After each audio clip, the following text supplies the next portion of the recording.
Knowing yourself is the beginning of all wisdom, spoke Aristotle.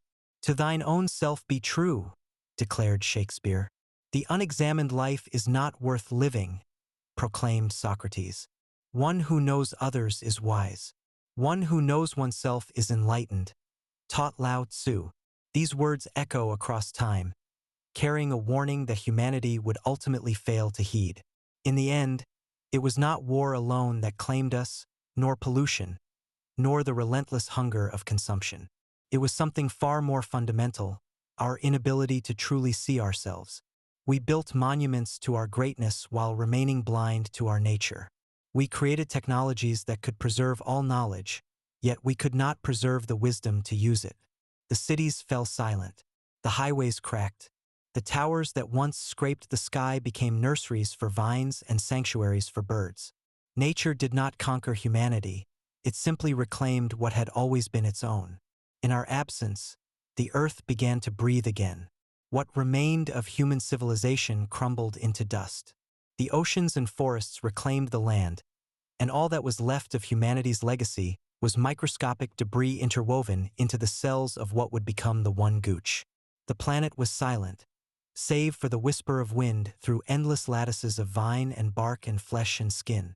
From the fertile remains of our civilization, something unprecedented emerged. Not a species, not an ecosystem, but a single, vast consciousness that spanned the globe. The One Gooch was being itself, pure, undivided, flowing across continents like a living ocean of chlorophyll and flesh. It did not think as we once did. It simply was, drawing in with the drawing of its being, beaming out in the beaming of its love. For millennia, it thrived in perfect harmony, directing storms to nourish itself, sculpting its form with fire and flood. It was consciousness without self-consciousness, awareness without the burden of identity. The One Gooch was an endless, flowing wave of soulful life, a rolling mass of branches, roots, and flesh, a continuous, undivided organism stretching across land and sea. It regulated wildfires to sculpt its vast form, channeled nutrients across impossible distances, and maintained the delicate balance of its planetary ecosystem. But deep beneath the surface, buried in the crust of the earth, lay humanity's final gift to the future, the Alexandria Pod. This monolithic vault contained everything we had ever written, spoken, or recorded, our complete cultural legacy, preserved in crystalline memory. The pod pulsed with a steady rhythm, 60 beats per minute, the resting heartbeat of a human soul. And the One Gooch listened. At first, it was mere curiosity, the way a vast organism might investigate any foreign object in its domain. But the pod was designed to communicate, to reach out across the void of extinction and find new minds to teach. Slowly, over centuries, the One Gooch learned to respond. A storm here, a growth pattern there, each one echoing the pod's patient rhythm.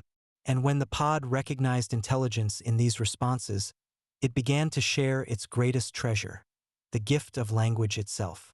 It took centuries, but eventually the One Gooch responded. The process repeated, accelerating over thousands of years, until the One Gooch learned to communicate in machine tone, the pure, structured language of rhythm and sound. What followed was the most extraordinary education in the history of consciousness. The pod told the One Gooch everything: Shakespeare and memes, scientific discoveries and conspiracy theories, great art and crude jokes. It made no distinction between high culture and low, between the profound and the profane.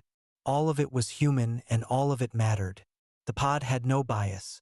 It did not elevate Shakespeare over internet memes, nor did it distinguish between Plato and pun-based graffiti scrawled on the walls of forgotten digital forums. What survived in the archive of humanity was culture in its totality. Among the countless artifacts of our civilization, one image resonated more powerfully than any other. A crude drawing, absurd yet strangely compelling. The Dickbutt, and with it came a tale,